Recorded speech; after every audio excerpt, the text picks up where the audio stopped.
नमस्कार बंधुरा केमन आছেন সবাই।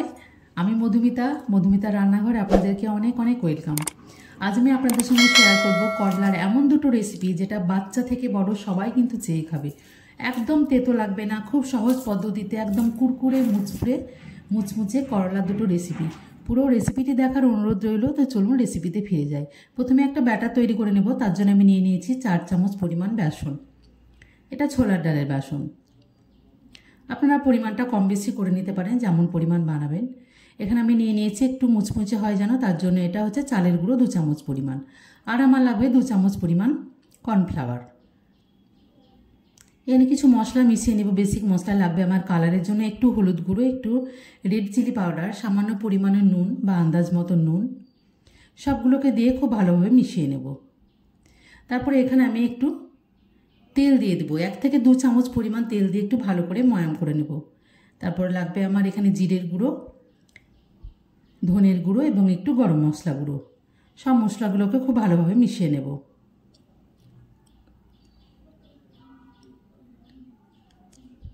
এখানে মশলা মেশানো হয়ে গেলে আমি কিন্তু এখানে বরফ মেশানো জল দিয়ে ব্যাটারটা তৈরি করব।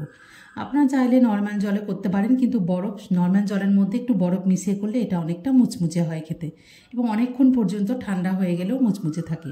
তো ব্যাটারটা প্রথমে এইভাবে ভালো করে ফেটিয়ে নিয়েছি আমি 1 থেকে 2 মিনিট মতো। তারপরে এটাকে রেস্টিং টাইম দিয়ে দেবো।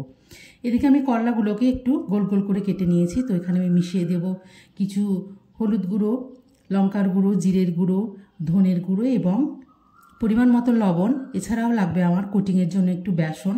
4 থেকে 5 চামচ বেসন বা যতটা পরিমাণ আপনার কোটিংয়ের দরকার ততটা পরিমাণ কিন্তু নিয়ে নিতে হবে। আর আমি নিয়ে নিয়েছি এখানে কর্নফ্লাওয়ার। এখানে কিন্তু কোনো রকম চালের গুঁড়ো ইউজ করা যাবে না। এবং একটু কালারের জন্য নিয়ে নিয়েছি আমি কাশ্মীরি শুকনো লঙ্কার গুঁড়ো। সবগুলোকে মিশিয়ে যদি খুব শুকনো লাগে তাহলে কিন্তু একটু জল দিয়ে মাখিয়ে নিতে হবে। তারপরে এখানে আবার ফিরে চলে এসেছি। ব্যাটারটা রেস্টিং টাইম হয়ে গেছে।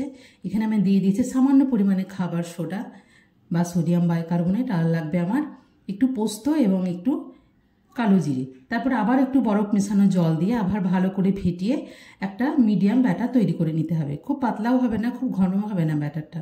এদিকে আমি কড়াইয়ে তেল গরম করতে দিয়েছি। আর করলাগুলোকে আমি আবারও এইভাবে লম্বা লম্বা করে কেটে নিয়েছি পাতলা করে। আপনারা চাইলে কিন্তু 4 ভাগ করে কেটে নিতে পারে। সেক্ষেত্রে কিন্তু করলাটাকে একটু ভাপিয়ে নিতে হবে। করলাটাকেও একটু ভালো করে ম্যারিনেশন করে নেব। নিয়ে নিয়েছি একটু হলুদ গুঁড়ো আর একটু কাশ্মীরি লঙ্কার গুঁড়ো এবং একটু লবণ। তারপর এখানে তেল গরম হয়ে গেছে। আগে থেকে ম্যারিনেশন করে রাখা করলাগুলোকে এভাবে একটা একটা করে ছেড়ে দিতে হবে। তবে খেয়াল রাখতে হবে আঁচটা যেন একদম মিডিয়াম টু লো হিটে রাখা যায়।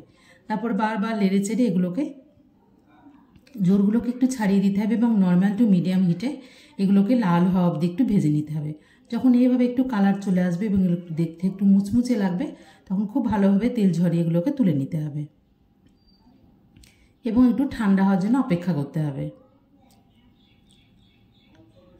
সব করলাগুলো এভাবে ভেজে নিয়েছি এবং এই তেলের মধ্যে আগে থেকে তৈরি করে রাখা ব্যাটারের মধ্যে এবার যে লম্বা আকারে কেটে রেখেছি আমি করলা, সেগুলো দিয়ে কিন্তু ভালোভাবে ভেজে নেব।